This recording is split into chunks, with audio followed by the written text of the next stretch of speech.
नमस्कार दोस्तों, जोहार जागरण में आप लोग का स्वागत है। बेकार पड़ी 100 सरकारी संपत्तियों को बेचेगी मोदी सरकार, पीएम ने बताया इससे कितने रुपए आएंगे। प्रधानमंत्री नरेंद्र मोदी ने गैर राजनीतिक सार्वजनिक उपकरणों के निजीकरण का जोरदार तरीके से समर्थन करते हुए कहा कि व्यवसाय सरकार का काम नहीं है। उन्हें कहा कि उनकी सरकार राजनीतिक क्षेत्रों में कुछ सार्वजनिक उपकरणों को छोड़कर बाकी क्षेत्रों में सरकारी इकाइयों का निजीकरण करने के प्रतिबंध है। मोदी ने कहा कि घाटे वाले उपकरणों को करदाताओं के पैसे के जरिए चालान से संशोधन बेकार होते हैं। इन संशोधनों का इस्तेमाल जन कल्याण योजनाओं पर किया जा सकता है। पीएम मोदी ने कहा, बेकार पड़ी सरकारी संपत्ति को बेचकर भी जुटाएंगे। सोशल प्लेटफॉर्म को मनमानी पर सरकार का शिकंजा 24 घंटे हटाने होगा। आपत्तिजनक पोस्ट। केंद्रीय कानून मंत्री रविशंकर प्रसाद ने कहा कि सोशल मीडिया का करोड़ों लोग इस्तेमाल करते हैं, इसलिए इसका दुरुपयोग को रोकना जरूरी है। जिससे पहले आपत्तिजनक पोस्ट डाली उसकी पहचान बतानी होगी, यानी कि जहां से गलत पोस्ट हुआ उसके बारे में बताना होगा। सोशल मीडिया के लिए जो कानून बना है उसे 3 महीने में लागू किया जाएगा। ओटीटी सोशल मीडिया के इस्तेमाल के दुरुपयोग को देखते हुए केंद्र सरकार ने इस पर नई गाइडलाइन जारी की है। केंद्रीय कानून मंत्री रविशंकर प्रसाद ने कहा है कि सोशल मीडिया का करोड़ों लोग इस्तेमाल करते हैं, इसलिए इसके दुरुपयोग को रोकना जरूरी है। उन्होंने कहा कि सोशल मीडिया के जरूरी जो कानून बना है इसे 3 महीने में लागू कर दिया जाएगा और 3 स्तरों पर इसका निगरानी की जाएगी। हिंसा के लिए सोशल मीडिया का इस्तेमाल हो रहा है। सोशल मीडिया पर सार्वजनिक पोस्ट नहीं मंजूर नहीं। हमारी मीडिया व्यापक मशविरा किया है। शिकायतकर्ता ऑफिसर को रखना होगा और 15 दिन में उसका निपटारा होना चाहिए। अगर कोई आपत्तिजनक कंटेंट पोस्ट किया है तो उसे 24 घंटे भीतर हटाना होगा। कंपनियों के चीफ कंप्लेंट ऑफिस के तैनात करनी होगी। नियम के पालन हर महीने रिपोर्ट देनी होगी। जिससे पहले सबसे पहले आपत्तिजनक पोस्ट डाली उसकी पहचान करानी होगी। केंद्रीय मंत्री प्रकाश जावड़ेकर ने कहा, ओटीटी को नियम का पालन करना होगा। सभी मीडिया प्लेटफॉर्म के लिए एक नियम, ओटीटी डिजिटल मीडिया के लिए 3 स्तरीय निगरानी व्यवस्था होगी। ओटीटी और वेबसाइट पर डिक्लेमेयर देना होगा, लेकिन रजिस्ट्रेशन जरूरी नहीं। ओटीटी से सेल्फ रेगुलेशन होगा। सुप्रीम कोर्ट या हाईकोर्ट के विशिष्ट व्यक्ति की अध्यक्षता में बॉडी बने ताकि यहाँ की सुनवाई हो सके। इलेक्ट्रॉनिक मीडिया की तरह डिजिटल मीडिया का भी माफी करनी होगी। प्रकाशित सेंसर बोर्ड का एथिक्स कॉमन रहेगा। मीडिया को जवाबदेही होना चाहिए। डिजिटल मीडिया पोर्टल का अफवाह और झूठ फैलाने का अधिकार नहीं है। रविशंकर बोले, भारत में व्यापार करे सोशल मीडिया कंपनी, लेकिन खुरापात पर लगाम जरूरी। केंद्रीय मंत्री रविशंकर प्रसाद ने कहा, सोशल मीडिया और over the top OTT platform के दिशा निर्देश जारी कर दिए हैं। उन्होंने दोपहर 2 बजे प्रेस कॉन्फ्रेंस में नए दिशा निर्देश घोषणा की। इसके जरिए फेसबुक, ट्विटर जैसे social media platform, Netflix, Amazon prime, Hotstar जैसे ओटीटी प्लेटफॉर्म्स आएंगे। जैसे प्रेस कॉन्फ्रेंस में रविशंकर प्रसाद ने कहा, सोशल मीडिया प्लेटफॉर्म्स के भारत में व्यापार करें, उनका स्वागत है, लेकिन यह सच है कि सोशल मीडिया पर अभद्रता के परोसी जा रही, हिंसा भी फैलाई जा रही। इसका लगाम जरूरी है। डिजिटल प्लेटफॉर्म का नियम पालन करना होगा। ओटीटी प्लेटफॉर्म के लिए 3 स्तरीय व्यवस्था सेल्फ रेगुलेशन बनाने के लिए कहा। ओटीटी डिजिटल मीडिया के लिए पंजीकरण अस्वीकृत जानकारी अनिवार्य दी गई है। पोस्ट हटाने पर यूजर को सूचना देनी होगी। साथ ही क्यों हटाई कंपनी को बताना होगा। सोशल मीडिया को मीडिया की तरह ही नियम का पालन करना होगा। सोशल मीडिया के 3 नियम कानून होंगे। सोशल मीडिया के इस बात का प्रबंध होगा कि यूजर के अकाउंट पर वेरिफिकेशन कैसा किया जाए।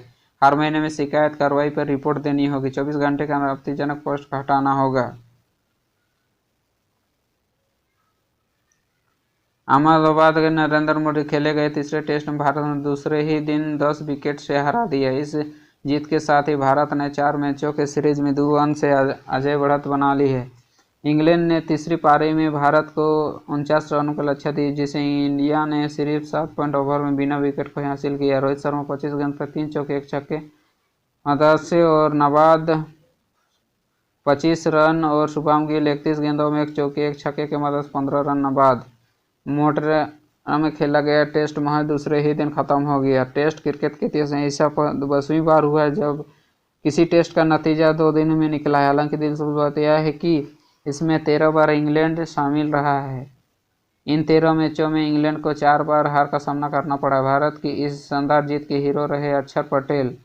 अपना दूसरा टेस्ट खेल रहे अक्षर पटेल ने इस टेस्ट के दोनों पारियों में 5 विकेट झटके। पहली पारी में उन्होंने 38 में 6 विकेट, दूसरे में 32 रन देकर 5 विकेट लिए। इसके साथ ही वह डे एंड नाइट टेस्ट में सबसे ज़्यादा विकेट लेने वाले तेज गेंदबाज बन गए लेने वाले गेंदबाज बन गए। इस टेस्ट में 7 विकेट लेने वाले अश्विन ने क्रिकेट में 400 क्रिकेट पूरे कर लिए विकेट पूरे कर लिए। वहीं टेस्ट में ऐसा करने वाले चौथे गेंदबाज बन गए। उनसे अनिल कुंबले, कपिल देव, हरभजन सिंह टेस्ट में 400 विकेट ले चुके हैं। अश्विन ने 77 मैच में 62 के रन से इकोनॉमिक रेट में 400 विकेट ली। इसके साथ ही टेस्ट में सबसे ज़्यादा विकेट लेने वाले विश्व के दूसरे बॉलर बन गए हैं। इस लिस्ट में पहले मुथैया धरन है। इंग्लैंड के इस टेस्ट में टॉस जीतकर बल्लेबाजी करते हुए अपने पारी में 112 रन बनाए थे। इसके बाद भारतीय ने अपने 145 बना सके। इसी तरह भारत ने कि इसके साथ दूसरी इंग्लिश टीम ने 81 ऑल आउट हो गई। भारत ने 49 रन हासिल किया। सार्वजनिक जगहों पर सिगरेट और तंबाकू उत्पाद नहीं बेचे जा सकते। झारखंड राज्य का पहला राज्य है झारखंड देश का पहला राज्य है जिसे आगामी वित्तीय वर्ष मनरेगा अंतर्गत राज्य सरकार द्वारा न्यूनतम मजदूरी दर की रुपया बढ़ाकर 225 प्रति मानव दिवस निर्णय और मंत्रिमंडल की बैठक लिया गया। अब मनरेगा के तहत करने वाले श्रमिकों को 194,225 रुपये मिलेंगे। मनरेगा में बेहतर काम करते हुए झारखंड ने पहले ही पूर्व शहर मानव दिवस लक्ष्य प्राप्त किया। सरकार कोरोना काल में जरूरतमंदों को रोजगार के लिए उत्तम माध्यम बनाया। मालूम हो कि मनरेगा योजना पूर्ण होने के पश्चात पहली बार झारखंड में 8 करोड़ मानव सृजन लक्ष्य को पुनरीक्षित करते हुए 11.50 करोड़ मानव दिवस किया गया। इसके विरुद्ध अब 10 करोड़ 11 लाख दिवस में सृजन किया।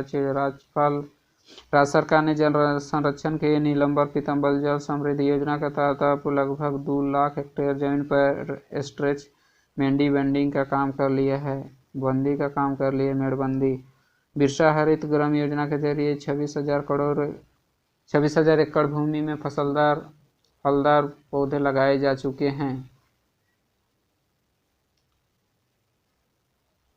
झारखंड राज्य अलग होने के 20 साल बाद अब अलग राज्य निर्माण हेतु आंदोलन करने वाले आंदोलनकारियों को सरकार ने सरकारी नौकरियों में सीधी भर्ती का फैसला मंत्री परिषद की बैठक में लिया है। सीधी भर्ती के लिए रिटायर्ड भारतीय प्रशासनिक सेवा के अधिकारी अध्यक्षता में एक आयोग का गठन भी किया है। आयोग प्राप्त आवेदन के आधार पर दस्तावेज के जांच अधिकारियों को आश्रित चिन्हित करेगा। कौन होंगे लंबित? राज्य सरकार द्वारा तैयार किए गए नियमानुसार झारखंड राज्य के मांग करने वाले शहीद आंदोलनकारियों और आश्रितों को अब सरकारी नौकरियों में सीधी भर्ती दी जाएगी। साथ ही पुलिस की गोली से घायल 40% के दिव्यांग आंदोलन आश्रितों को इसका लाभ दिया जाएगा। आंदोलनकारी उनके परिवार के एक सदस्य को 7,000 तक मासिक पेंशन सरकार सहित परिवार के एक सदस्य को 7,000 तक मासिक पेंशन भी देगी। इसके अतिरिक्त पुलिस की गोली से 40% दिव्यांग हुए शहीद के आश्रितों को पेंशन भी दिया जाएगा। आंदोलन के कुछ आंदोलनकारियों को कुछ महीने तक जेल में रात गुजारनी पड़ी थी। ऐसे में आंदोलनकारी उनके परिवार के किसी एक सदस्य को इस योजना का तहत पेंशन दिया जाएगा। सरकारी नौकरियों में क्षैतिज आरक्षण के भी लाभ सरकार ने यह फैसला किया है कि लघुओं को सरकारी नौकरियों में 5% का क्षैतिज आरक्षण भी दिया जाए। इसके तहत विभिन्न सरकारी नौकरियों में लघुओं को पात्रता के आधार पर वर्गों सीटें भी आरक्षित की जाएगी। 20 वर्ष तक हमारे अस्तित्व की लड़ाई लड़ने वाले आंदोलनकारियों पर कैसे कोई राज नज़रअंदाज किया जा सकता है।